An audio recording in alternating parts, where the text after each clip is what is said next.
Alléluia. Gloire au Seigneur. Nous allons voir donc particulièrement aujourd'hui ce message, Jésus-Christ, témoin et prince. On va aller d'abord dans un autre passage, on ira ensuite dans l'Apocalypse, à Zacharie chapitre 7. Zacharie chapitre 7.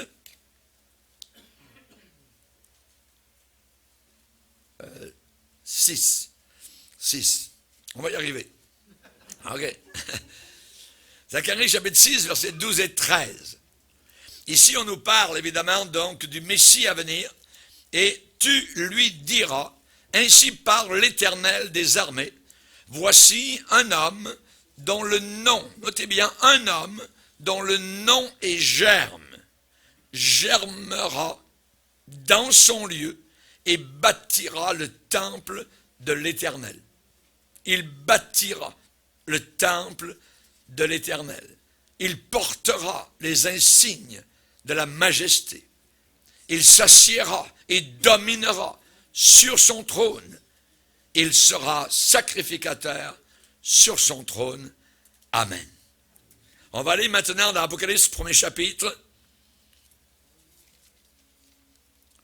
Et nous allons lire à partir du verset 4. Jean aux 7 églises qui sont en Asie, que la grâce et la paix vous soient données de la part de celui qui est, qui était et qui vient, de la part des 7 esprits qui sont devant son trône, de la part de Jésus-Christ, le témoin fidèle, le premier-né des morts et le prince des rois de la terre. À celui qui nous aime, qui nous a délivrés de nos péchés par son sang, et qui a fait de nous un royaume, des sacrificateurs pour Dieu son Père. À lui soit la gloire et la puissance au siècle des siècles. Amen. Seigneur, te demandons particulièrement de bénir ta sainte parole, qu'elle puisse être pour nous, Seigneur, cette eau vive qui descend du trône de la gloire, et que nous puissions te servir avec allégresse, que nous puissions te servir avec joie, toi qui t'es tellement donné pour chacun de nous, qui a tellement fait, Seigneur, pour que nous soyons aujourd'hui en ta présence. Merci pour la boussole que tu nous as laissée sur la terre, afin que nous ne soyons pas égarés. Cette boussole qui est ta parole divine, Seigneur, nous te demandons que nous puissions la comprendre, que nous puissions te connaître de mieux en mieux, savoir qui tu es, Seigneur, quel nom, Seigneur, tu portes, Seigneur, quels honneurs, Seigneur, sont à toi. Nous te le demandons dans le nom puissant du seul et unique Sauveur de toute la planète. Amen. Et tout le peuple dit Amen. Gloire au Seigneur. Que Dieu soit béni, on peut s'asseoir, frères et sœurs. Alléluia. Gloire au Seigneur. Nous avons lu 2 passages, un passage dans Zacharie, chapitre 6, et un passage dans Apocalypse au premier chapitre. Les 2 passages nous parlent de Jésus-Christ. L'Apocalypse commence avec ce bout de phrase où il est dit « révélation de Jésus-Christ ». L'Apocalypse, c'est la révélation de Jésus-Christ.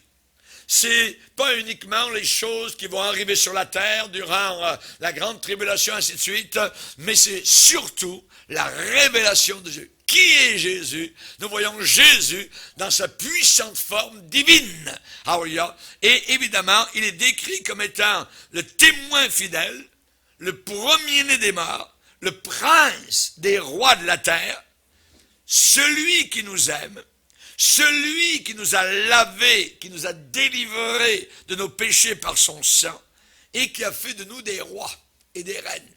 Mes sœurs, vous êtes des reines, mes frères, vous êtes des rois. Alléluia. Gloire à Dieu. C'est ce que la Bible dit. Il a fait de nous un royaume et des sacrificateurs. Voyez, vous avez manqué le train parce que vous n'avez pas été des prêtres catholiques. Mais vous êtes tous devenus des prêtres en acceptant Jésus-Christ comme sauveur. Nous sommes tous des prêtres. Nous sommes des sacrificateurs. Voyez, pour Dieu son Père. Et nous n'avons plus à offrir quoi que ce soit pour nos péchés, mais ce que nous offrons, c'est simplement des louanges au Seigneur, des remerciements, alléluia, vis-à-vis de ce que le Seigneur a fait pour chacun d'entre nous. À lui soit la gloire, la domination, la puissance, pour toujours et toujours, au siècle des siècles et des siècles. Amen, amen, amen. Il revient avec les nuages, et tout œil le verra. la planète Terre le verra, et les gens de la terre nous verront aussi, parce que nous reviendrons avec lui quand il reviendra en gloire. Amen. Et les tribus de la terre se lamenteront en le voyant apparaître sur un cheval blanc. Ah, regarde le cheval de la victoire, et il instaurera son règne de fer, son règne de gloire pendant 1000 ans sur une planète totalement renouvelée, le paradis retrouvé. Alléluia. Gloire au Seigneur. Question. Quelle est la fondation de l'Église chrétienne? Quel est le fondement de l'Église chrétienne? Sur quoi repose l'Église chrétienne? Je vais vous répondre. Certainement pas sur l'homme. Certainement pas sur des dogmes. Certainement pas sur des traditions. Jésus a dit à sa propre génération, vous vous fiez à votre tradition pour détruire les commandements de Dieu. Une église apostate et prostituée comme l'église catholique romaine est une église qui détruit la parole de Dieu au profit de sa tradition. Ils ont deux éléments qui les conduisent vers l'erreur. C'est la tradition catholique, où ça commence, où ça finit, personne ne le sait, voyez, et ils se servent de la parole de Dieu. Jésus a dit exactement la même chose aux Juifs de son époque. Et les Juifs d'aujourd'hui sont exactement les mêmes. Ils ont des traditions qui détruisent la Torah, la parole de Dieu. Et Jésus leur a dit, eh bien, ce peuple m'honore des lèvres, mais son cœur est loin de moi. Ça sert à rien, il m'honore pour rien, en donnant des préceptes qui sont des commandements d'hommes. Des commandements d'hommes. Nous ne suivons pas des commandements d'hommes. Nous suivons les commandements de Dieu. Et Jésus va leur dire, vous abandonnez le commandement de Dieu. Vous abandonnez la parole de Dieu. Et vous observez, vous obéissez à la tradition des hommes. Et il leur dit encore, vous anéantissez fort bien le commandement de Dieu pour garder votre tradition. La tradition, chers amis, on n'en a que faire. C'est le commandement de Dieu, c'est la parole de Dieu. Et l'Église chrétienne ne peut pas être basée, posée sur la tradition des hommes, ni les credos des hommes qui vont, qui viennent, qui changent, et ainsi de suite. Et l'Église chrétienne, écoutez bien, n'est certainement pas basée même sur le Saint-Esprit. Croyez-le ou non. Les paroles de l'apôtre Paul, personne ne peut poser un autre fondement que celui qui a été posé, savoir Jésus-Christ. L'Église chrétienne a comme base Jésus-Christ. Jésus-Christ. Jésus a dit lui-même, je bâtirai mon Église. Mon Église. L'Église n'est pas bâtie sur un homme, sur l'apôtre Pierre, par exemple, comme le dit l'Église catholique romaine. L'Église chrétienne est bâtie sur Jésus-Christ. Pour avoir cette infaillibilité, pour avoir cette doctrine qui nous a été donnée, il faut absolument être basé sur Jésus-Christ. Sur Jésus-Christ. Un vieux cantique dit en anglais, my hope is built on nothing less than Jesus' blood and righteousness.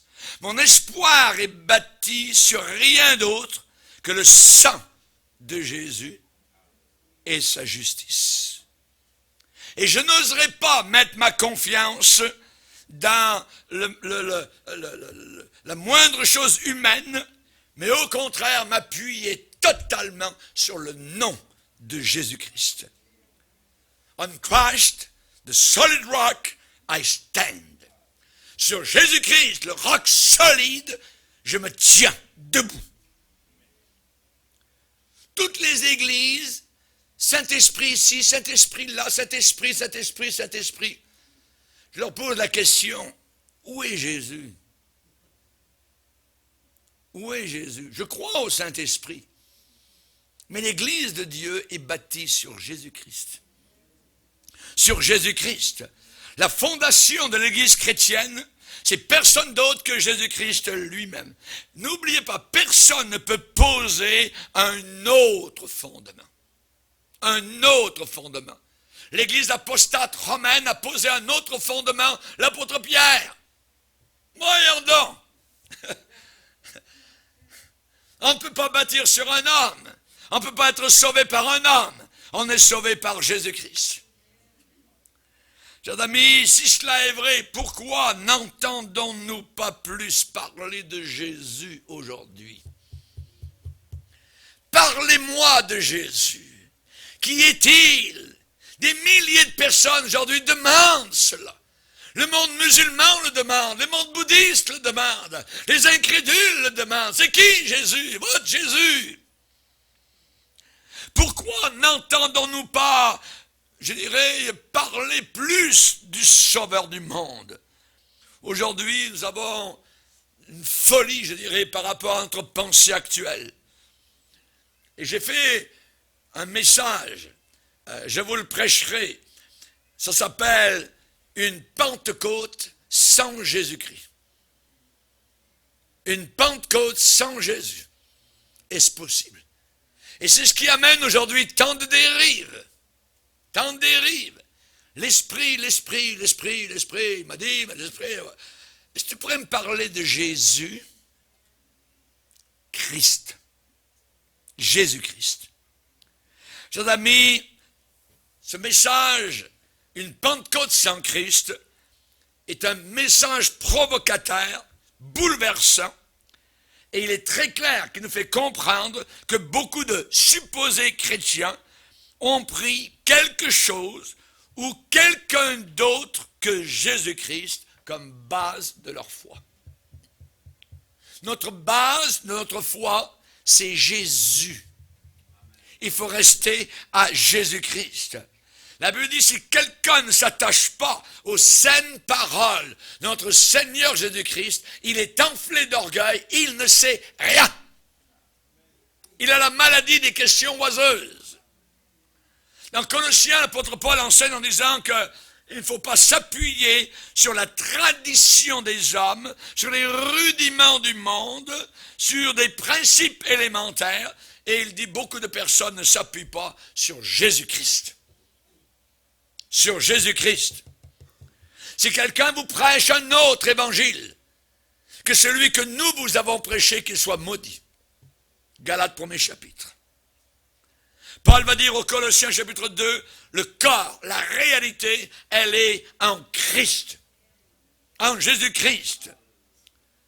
Elle n'est pas dans vos visions. Non plus. La Bible parle de ceux qui s'abandonnent à leur vision, à un culte même des anges, à des pensées charnelles, sans s'attacher au chef, à la tête. Nous devons nous attacher à la tête, à Jésus-Christ. Ce matin, dans tous les chants, nous avons chanté, tous élèvent le Seigneur Jésus-Christ. Merci Seigneur. Alléluia. Le Saint-Esprit lui-même, il témoigne de Jésus-Christ. Le Saint-Esprit lui-même ne parle pas de lui, il parle de quelqu'un d'autre. Il parle de Jésus. Il annonce Jésus-Christ. En venant, le premier but du Saint-Esprit a été de glorifier Jésus. Dans Jean 16, le Seigneur va dire, quand le Consolateur sera venu, l'Esprit de vérité, il me glorifiera. Il témoignera de moi. Il ne parlera pas de lui-même. Le Saint-Esprit donne toujours la gloire à Jésus-Christ. Toutes les véritables manifestations du Saint-Esprit élèvent Jésus-Christ. Glorifient Jésus-Christ. Nous connaissons si peu du Seigneur Jésus-Christ. Dans mes voyages, même autour de la terre, j'ai remarqué que c'est difficile de trouver quelqu'un qui connaît les noms, même juste des 12 disciples de Jésus. On connaît si peu qui a entouré le Seigneur Jésus. Vous êtes allé dernièrement dans certaines librairies chrétiennes, c'est un champ de mine. Faites attention. C'est un lieu très dangereux aujourd'hui. Vous allez trouver des statues à Marie, même des chapelets, vous allez trouver des Bibles avec les livres apocryphes, vous allez trouver n'importe quoi.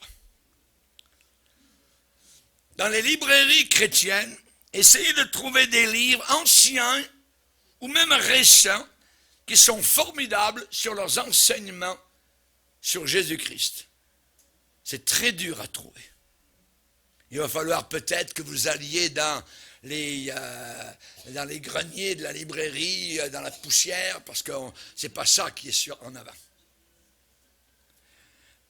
Oh, il doit y en avoir quelques-uns, mais si peu.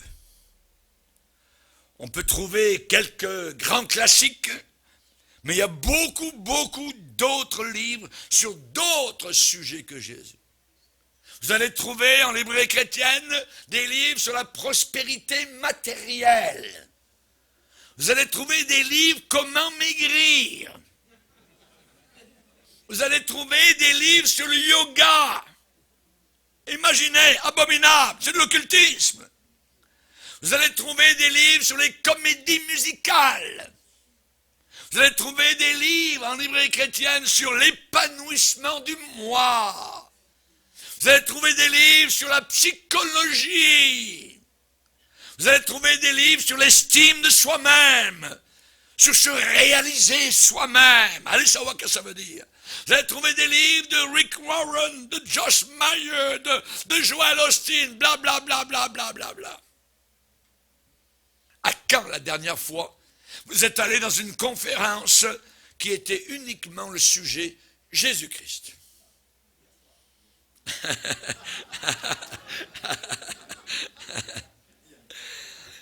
Mais pour la grande partie des chrétiens à cette question, probablement jamais. À quand la dernière fois une conférence uniquement sur Jésus? Jamais. Vous savez, l'Apocalypse, ce n'est pas seulement un livre sur la prophétie, sur la fin des temps, même si on en parle en détail. Mais l'Apocalypse est surtout et premièrement un livre sur Jésus. C'est un livre sur Jésus. Et dès l'entrée de ce livre, il y a une bénédiction pour tous ceux qui le lisent, qui le méditent et qui l'étudient. Bénédiction spéciale. Dans l'Apocalypse, quelle, je dirais, photo merveilleuse nous avons de Jésus. Un portrait formidable qu'on y dresse à l'intérieur. Lisez avec moi dans l'Apocalypse, 1er chapitre.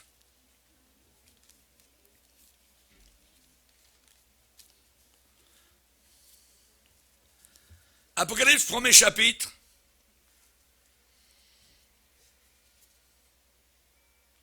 Verset 10. Jean est à Patmos et il donne son témoignage. Je fus ravi en esprit au jour du Seigneur.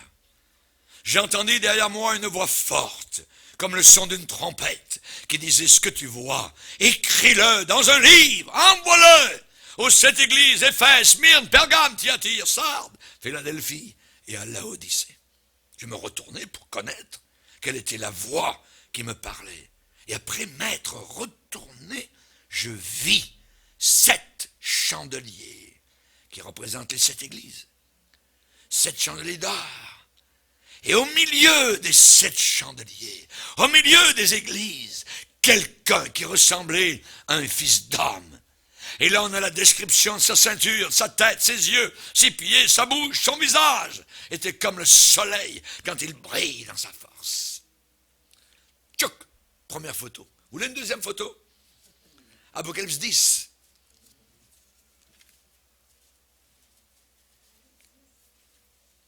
Je vis un autre ange puissant.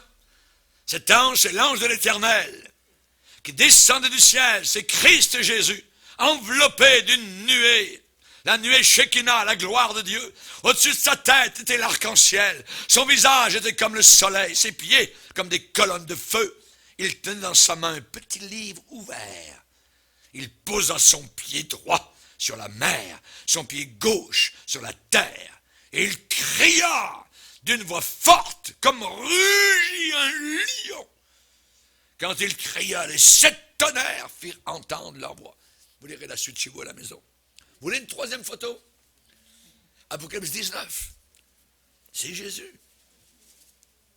Apocalypse 19, verset 11. Puis je vis le ciel ouvert, et voici parut un cheval blanc. Celui qui le montait s'appelle, quel nom porte-t-il? Le fidèle et le véritable. Il est la vérité, et il juge et combat avec justice. Ses yeux, on les décrit, sa tête, son vêtement, sa bouche. Verset 15, de sa bouche sortait une épée aiguë pour frapper les nations. Il les pètera avec une verge de fer. Imaginez, c'est le Seigneur Jésus-Christ. L'Apocalypse, c'est la révélation, premièrement, de Jésus. Et nous avons besoin de le connaître, ce Jésus. Amen. Son premier séjour, évidemment, sur cette planète, eh bien, ça n'a pas été particulièrement par le sein de Marie ou au travers du sein de Marie. Quand Jésus-Christ est né à Bethléem, quand il a été placé dans la mangeoire, il était le Dieu incarné, le Dieu en chair. Paul a dit aux Colossiens, leur a rappelé, en Jésus-Christ habite, réside, demeure, corporellement dans un corps, toute la plénitude de la divinité. Vous ne serez jamais divin, vous ne serez jamais des petits dieux, mais lui, il est Dieu en chair qui est venu sur la planète Terre. Alléluia. Il est apparu souvent dans l'Ancien Testament, Jésus-Christ. Souvent, il est apparu. Dans 1 Timothée, il est dit, Paul dit, sans contredit, le mystère de la piété est grand. Quel est ce mystère de la piété? Et il ajoute, ce mystère, c'est Dieu manifesté en chair. Dieu manifesté, montré, manifestation de la divinité dans un corps, un petit corps d'homme, un jeune homme. C'est Dieu. C'est inimaginable. On n'arrive pas à le comprendre. Ça nous dépasse. Et ce Jésus est apparu très souvent dans l'Ancien Testament. Il est apparu plusieurs fois. Il est apparu à Abraham. Avez-vous lu dans votre Bible comment il est apparu à Abraham? Lorsqu'Abraham fut âgé de 99 ans, l'Éternel apparut à Abraham. Et qui? C'est Jésus-Christ. On appelle ça une théophanie. Ça veut dire une manifestation de Dieu avant son incarnation. L'Éternel apparut à Abraham et lui dit, je suis le Dieu Tout-Puissant. C'est Christ avant son incarnation. Il est Tout-Puissant. Un peu plus loin, il est dit, avant la destruction de Sodome et Gomorrhe, dans Genèse 18, l'Éternel apparut parmi les chênes de Mamré. Parmi les chênes de Mamré. Comme Abraham était assis à l'entrée de sa tente, pendant la chaleur du jour, il leva les yeux et regarda, 3 hommes étaient debout près de lui. C'était Dieu, Jésus-Christ. Et il est dit, le Seigneur lui dit, l'Éternel dit, cacherai-je à Abraham ce que je vais faire? C'est l'Éternel qui lui parle. L'Éternel se manifeste, c'est Jésus-Christ qui vient. Qui était cet homme armé qui est apparu à Josué devant les murailles de Jéricho? Qui es-tu? A demandé Josué. Et l'homme a dit, je suis le chef de l'armée de l'Éternel. J'arrive maintenant. Et Josué s'est prosterné. C'était Jésus-Christ avant son incarnation. Qui était le personnage qui a parlé à Moïse depuis le buisson ardent? Relisez dans votre Bible, Exode, chapitre 3. Il est dit l'ange de l'Éternel. L'ange, pasteur, c'est un ange. Vous allez voir, c'est pas un ange. L'ange de l'Éternel lui apparut, Exode 3, verset 2, dans une flamme de feu, au milieu d'un buisson. Et ensuite, il est dit, verset 4, l'Éternel vit qu'il se détournait pour voir, et Dieu l'appela du milieu du buisson et dit, Moïse, Moïse, verset 7, l'Éternel dit, J'ai vu la souffrance de mon peuple qui est en Égypte. J'ai entendu les cris, et ainsi de suite. Qui est cet ange de l'Éternel? C'est Dieu. C'est une expression, ange dans le sens de messager de l'Éternel. Jésus-Christ qui vient se manifester. Alléluia. À Daniel, on va aller plus loin, Daniel chapitre 10.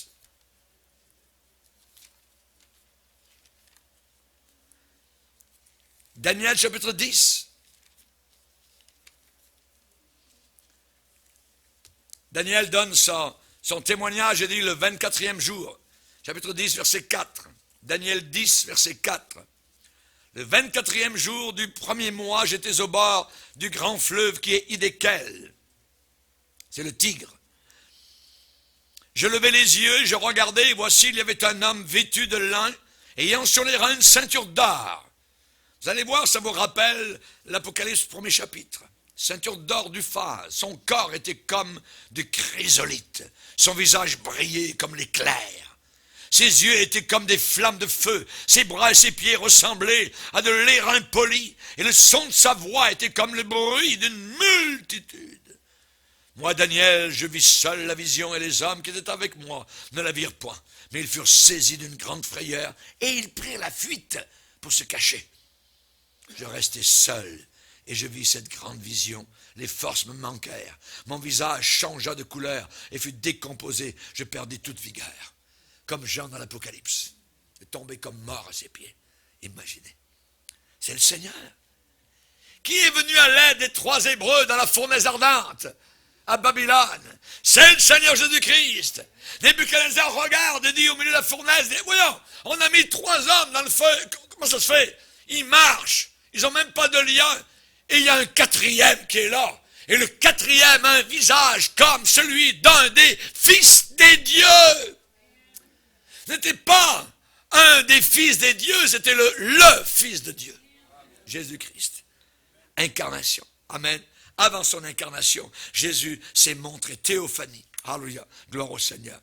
Une autre description de Jésus-Christ dans l'Ancien Testament, Ézéchiel, 1er chapitre. Ézéchiel, 1er chapitre, verset 26. Le Seigneur Jésus se révèle à Ézéchiel avant son incarnation sur la terre, au travers du sein de Marie.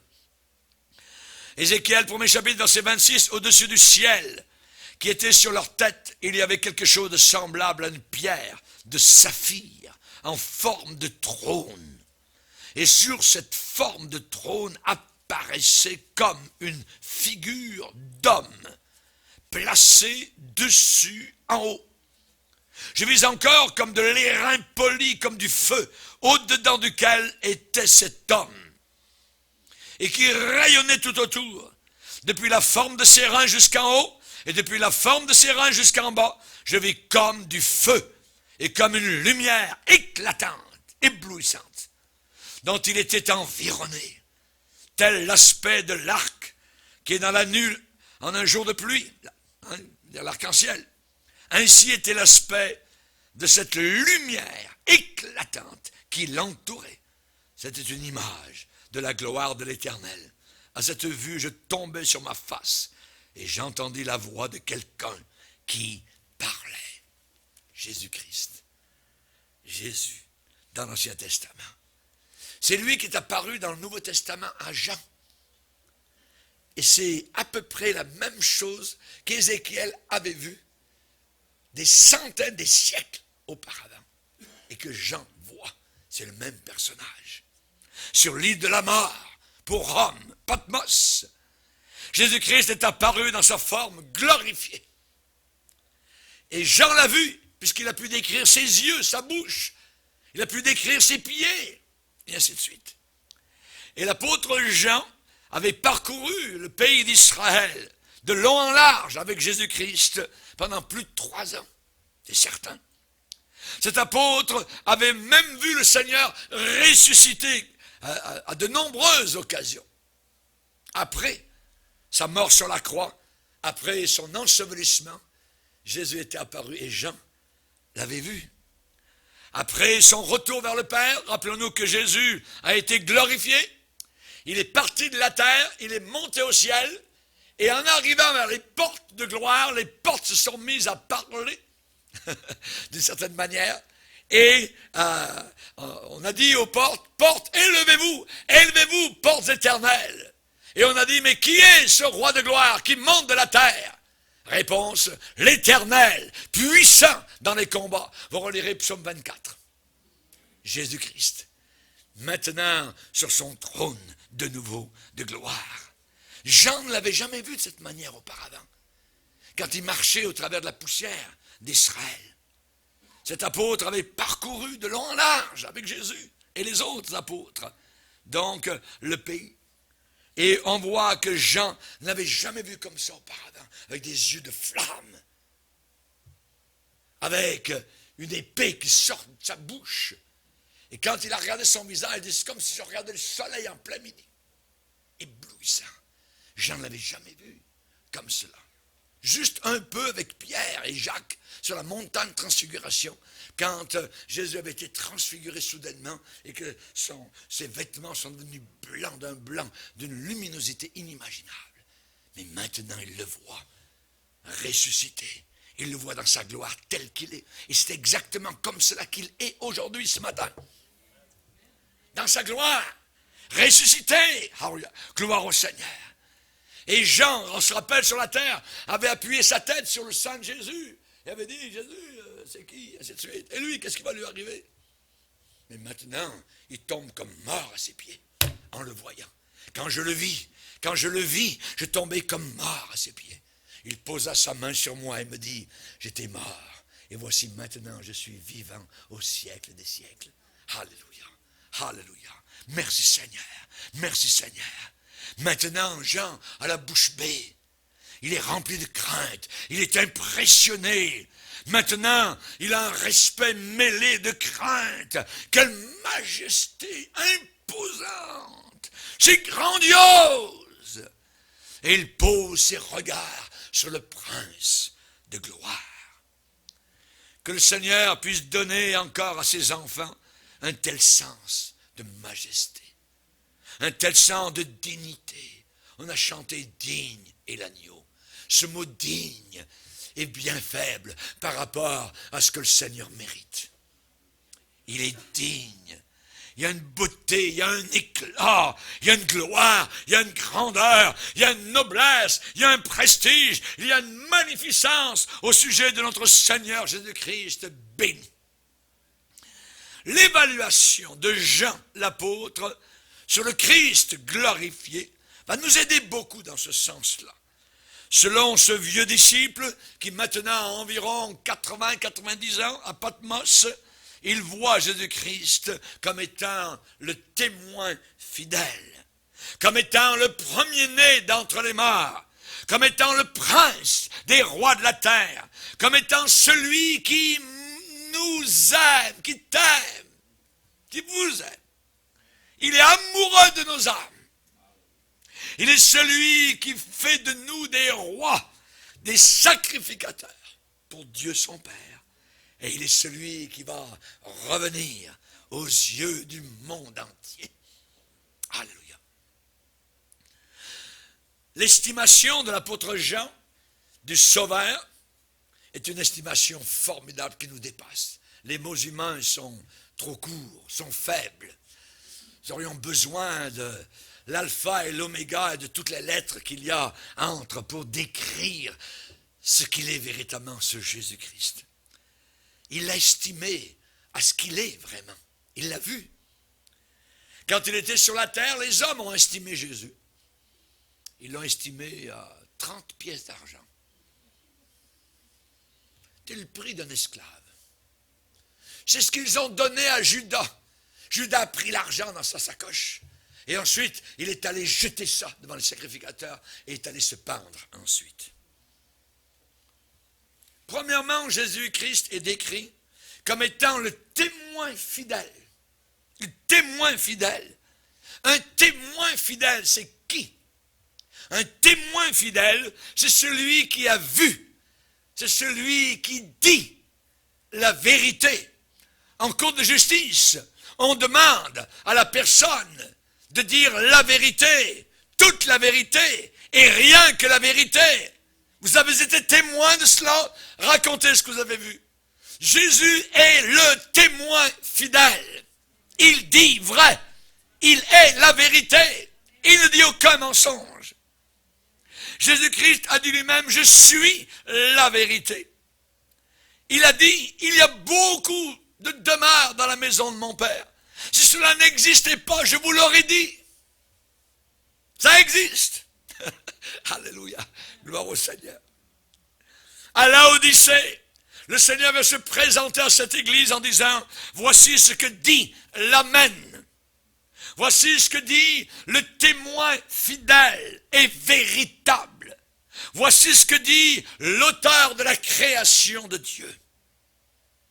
Jean va dire aux disciples, la vérité demeure en vous. La vérité demeure en nous. Jésus-Christ, qui est vérité.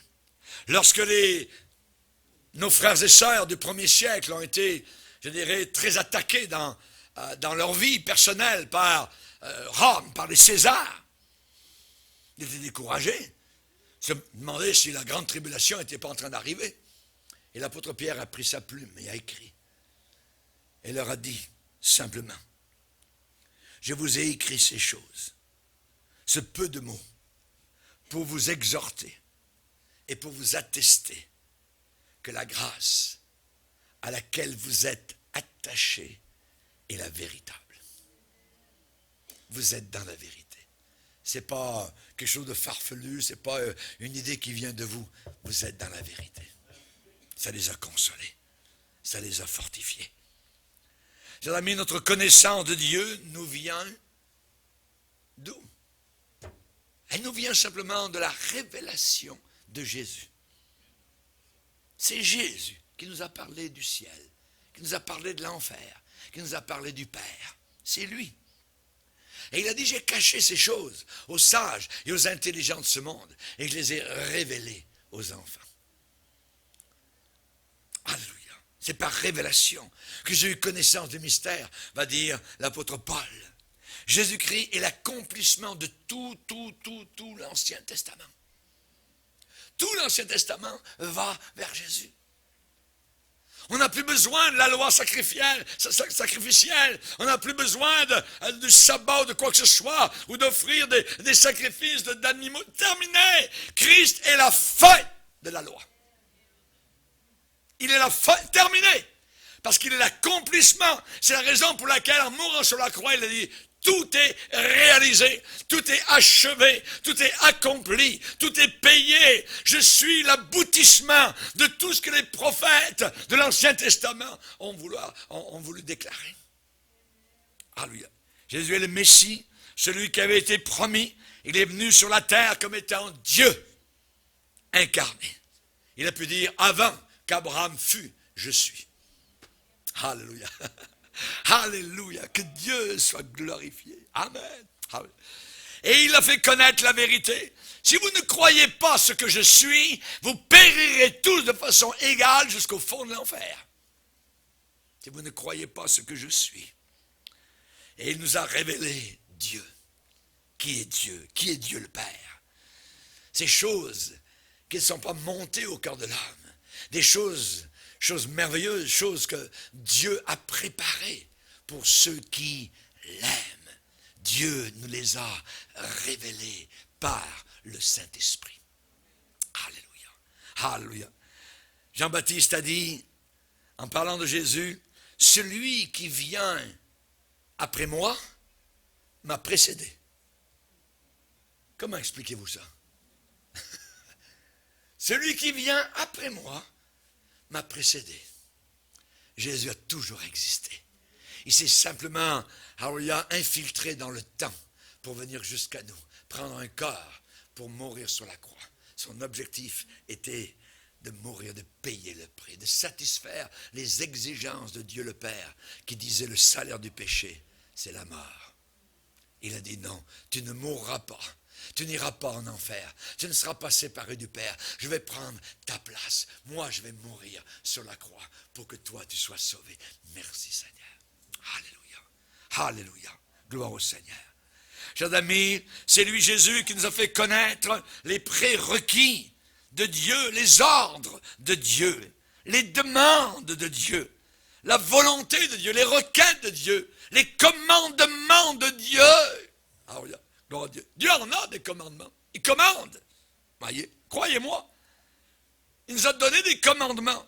Il a dit, celui qui a mes commandements et qui les garde, c'est celui qui m'aime. C'est celui qui m'aime. Pas uniquement celui qui le dit, mais celui qui observe, qui fait. C'est là où le pneu touche le goudron, l'asphalte. Jésus nous a fait connaître aussi l'amour de Dieu.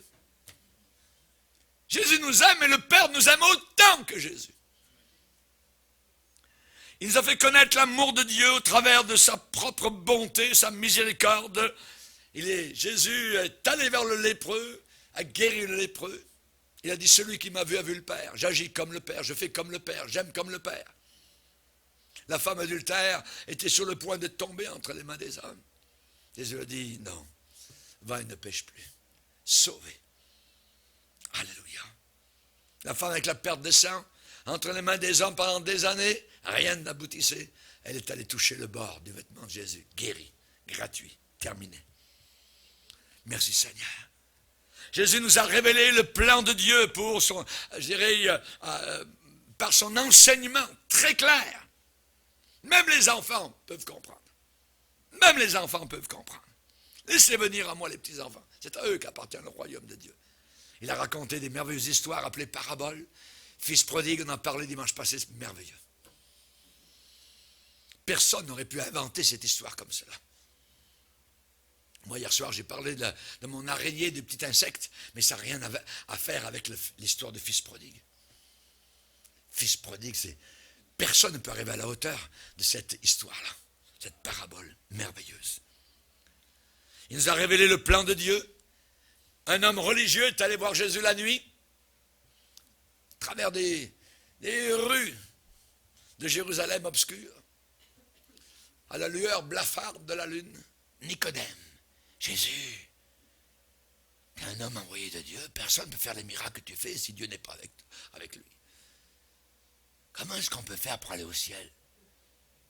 Nicodème, t'es un homme religieux, t'enseignes les autres à Jérusalem dans le temple, tu ne sais pas comment aller au ciel. Écoute bien ce que je vais te dire. Si un homme ne naît pas une deuxième fois, il ne peut pas entrer dans le ciel. Qu'est-ce que tu veux dire?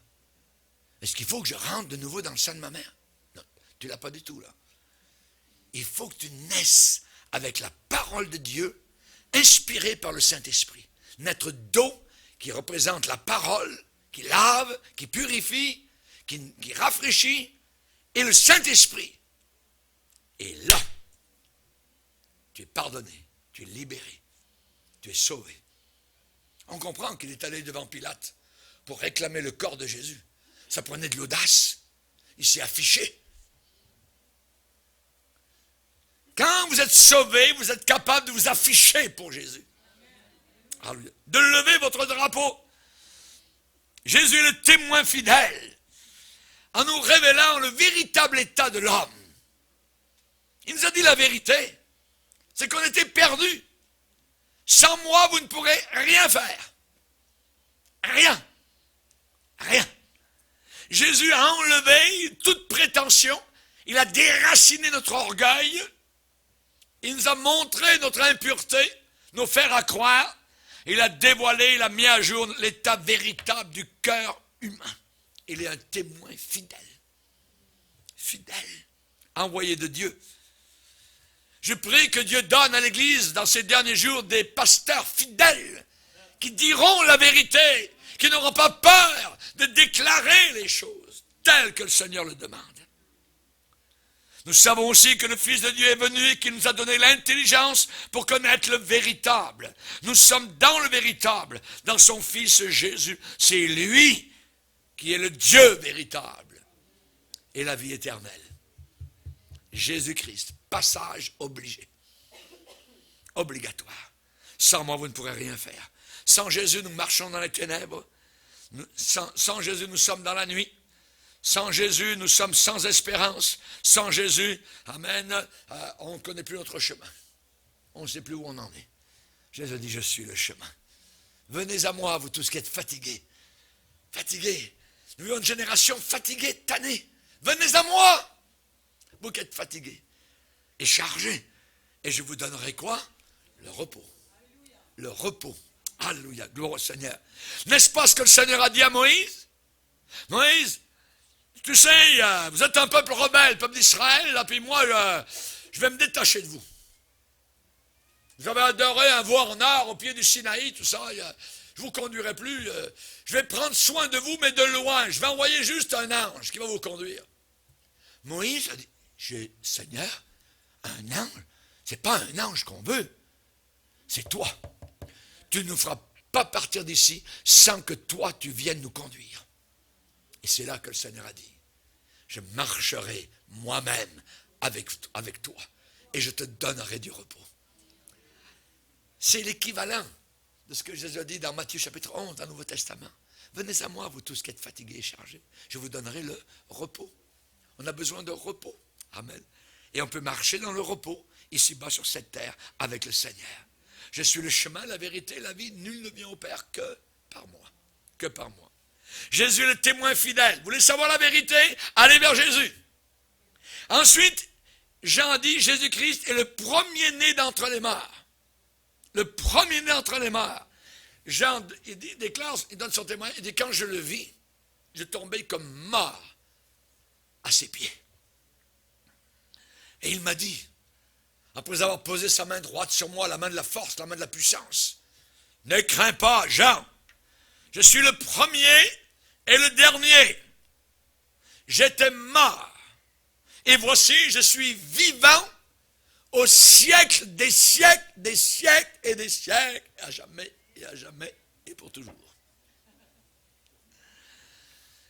Il a été descendu de la croix, placé dans le tombeau, embaumé.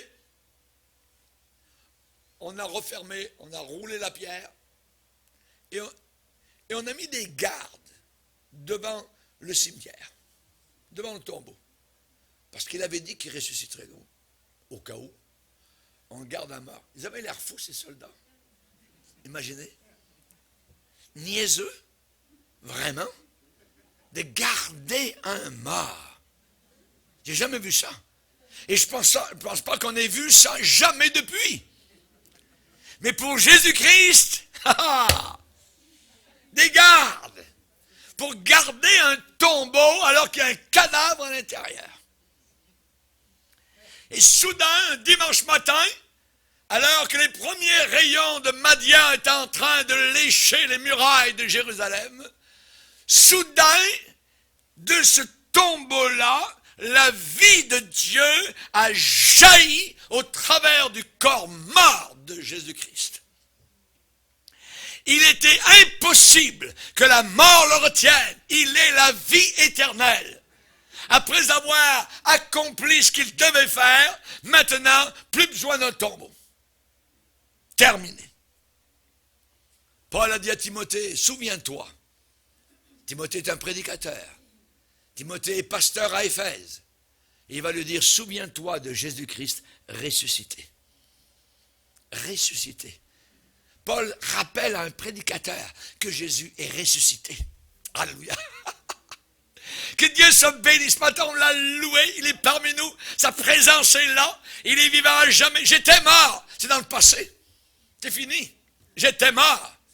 Maintenant, il vit avec la puissance d'une vie impérissable. Hébreux 7, verset 16. Une vie impérissable. Impérissable. Le premier flot, la première vague de vie éclata et inonda brusquement tout à coup ce tombeau. Et un ange est descendu pour prouver la chose qui venait d'arriver. Il a roulé la pierre. Mais le corps n'était plus là. Les femmes sont venues, les disciples sont venus, sont penchés, ont regardé. Lisez avec moi Jean chapitre 20. Alléluia. Alléluia. Que Dieu soit béni. Jean chapitre 20, il faut relire ça absolument. le premier jour de la semaine, qui est dimanche, Marie de Magdala se rendit au sépulcre dès le matin, comme il faisait encore obscur. Et elle vit que la pierre était ôtée du sépulcre. Elle repart. Et elle court vers Simon-Pierre, en ville, et vers l'autre disciple que Jésus aimait, Jean. Et Marie de Magdala leur dit, ils ont enlevé du sépulcre le Seigneur, et nous ne savons pas où ils l'ont mis. Mes amis, Pierre et l'autre disciple, c'est Jean, sortirent et allèrent au sépulcre. Ils couraient tous deux ensemble, la course. Mais l'autre disciple courut plus vite que Pierre. Jean était plus jeune peut-être. Et arriva le premier au sépulcre. Il vient de courir. Il rentre, la pierre est roulée. Il regarde. S'étant baissé, parce qu'il faut se baisser pour rentrer, il vit les bandes qui étaient à terre. Et cependant, il n'entra pas. Simon-Pierre, qui le suivait, il court, arriva et entra dans le sépulcre. Il vit les bandes qui étaient à terre et le linge qu'on avait mis sur la tête de Jésus, non pas avec les bandes, mais plié dans un lieu à part.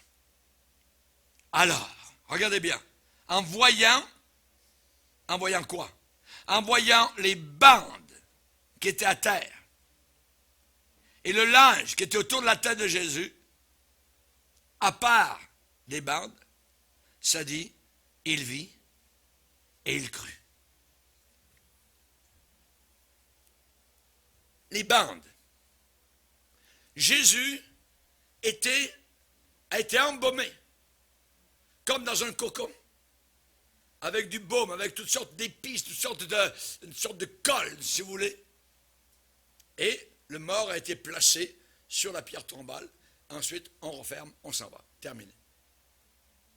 Et là, en rentrant, il regarde la manière avec laquelle les bandes étaient à terre. À terre, les bandes n'étaient pas tombées à terre de la pierre tombale où était le corps de Jésus. Les bandes s'étaient affaissées, étaient tombées sur elles-mêmes, comme il n'y avait plus de corps, pour retenir les bandes. Oui, quand il y a un corps à l'intérieur, ça tient les bandes autour du corps. Quand le corps n'est plus là, les bandes tombent.